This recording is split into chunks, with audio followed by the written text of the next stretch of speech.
Olá, meu nome é Emanuele Santos Camargo Prati. Eu faço parte desse projeto de pesquisa e eu vou apresentar o trabalho intitulado Suplementação com cúrcuma longa e óleo de peixe sobre parâmetros musculares e propriocepção de ratos Wistar induzidos a um modelo experimental de artrite reumatoide. Com os coautores Diego Francis Saraiva Rodrigues, Rafaela Cristina Lima da Silva, Maria Helena Fernandes Ramalho Rosa e sob a orientação da professora Lucinéia de Fátima Chasco Ribeiro. A artrite reumatoide é uma doença autoimune e crônica que afeta as articulações e compromete a capacidade funcional, promovendo edema articular, reduzindo a propriocepção e reduzindo a força muscular, o que gera prejuízo na qualidade de vida dos portadores dessa condição. Sabendo disso, a curcumina que está presente no extrato seco da cúrcuma longa pode ser utilizada para auxiliar na recuperação do edema e da funcionalidade motora em indivíduos com artrite reumatoide, uma vez que ela é considerada antirreumática e anti-inflamatória.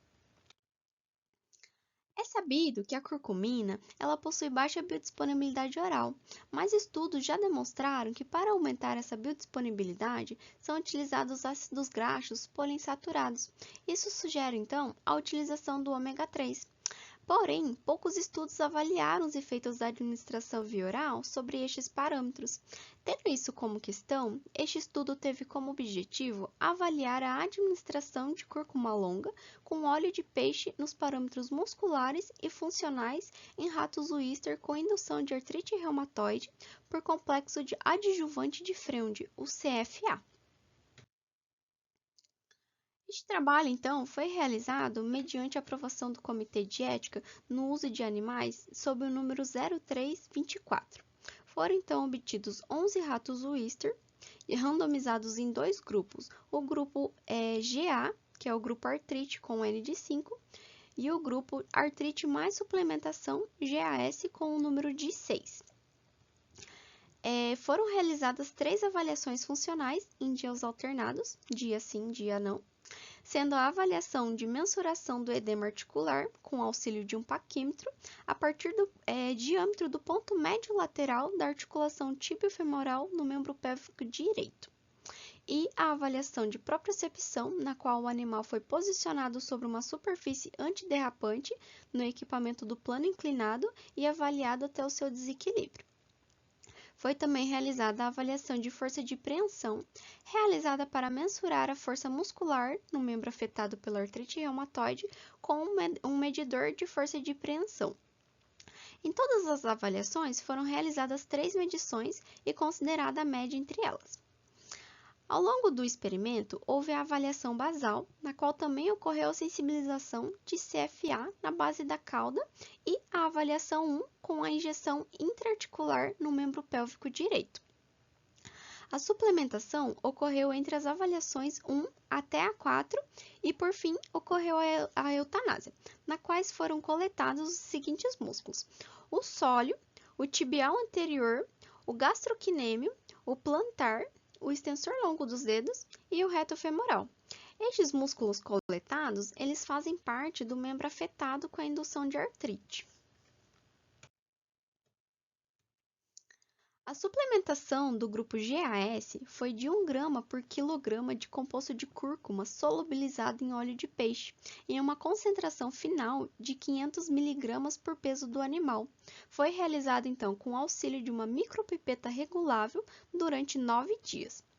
O grupo GA recebeu água para simular o mesmo estresse causado com o GAS com a suplementação.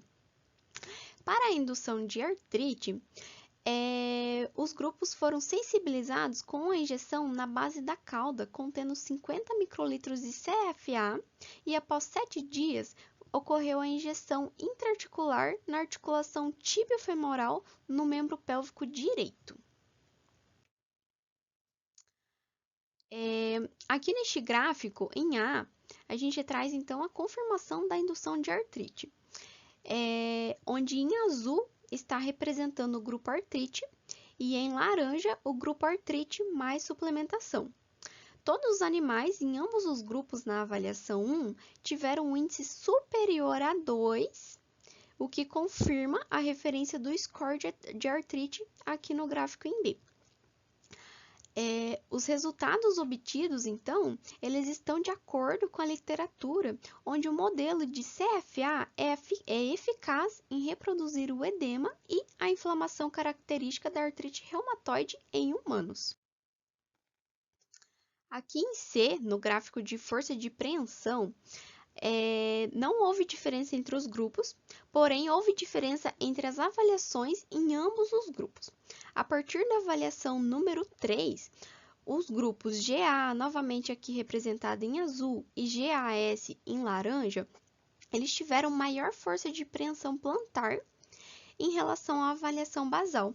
Esse aumento da força de preensão em todos os animais pode ter se dado por conta do estresse e do aprendizado que eles adquiriram ao longo do tempo no equipamento, pois eles vão aprendendo e com isso eles vão fazendo mais força e ao longo do tempo, mesmo que eles estejam com o membro afetado pela artrite. Aqui em D, no gráfico de propriocepção, a partir da avaliação 1, em relação à avaliação basal, todos os grupos tiveram redução do limiar proprioceptivo. Porém, a partir da avaliação número 3, os animais não tiveram mais a redução. E não houve diferença no grupo suplementado com o grupo só de artrite, mas teve diferença entre as avaliações, com a perda da propriocepção. Então, o modelo, né, de artrite experimental por CFA, ele foi eficaz em reduzir a propriocepção nos animais, o que indica as alterações no equilíbrio postural e modificações nos receptores proprioceptivos do fuso muscular. Aqui em E, não houve diferença no peso de nenhum músculo, mas as alterações moleculares e celulares, elas precedem as alterações estruturais, como, por exemplo, na massa, que não houve alteração no peso, mas não significa que não está tendo alteração molecular nas fibras musculares. Então, portanto, deve ser considerada as análises histológicas deste material. Os resultados, eles são cruciais para a elaboração de um protocolo eficaz de tratamento com alimentos nutracêuticos em modelo de artrite reumatoide em animais. E em estudos futuros, deve ser levado em consideração um maior tempo de exposição à suplementação, para que a gente possa observar os efeitos significativos sobre parâmetros funcionais e estruturais em modelo de artrite por CFA. Por fim, foi possível concluir que o tratamento por via oral com composto de cúrcuma longa e óleo de peixe no modelo proposto não influenciou nos parâmetros funcionais de propriocepção e força muscular de ratos Wistar e também não proporcionou modificações sobre a massa muscular dos animais analisados. Agradecemos então às fundações de fomento à pesquisa, à universidade e ao grupo de pesquisa.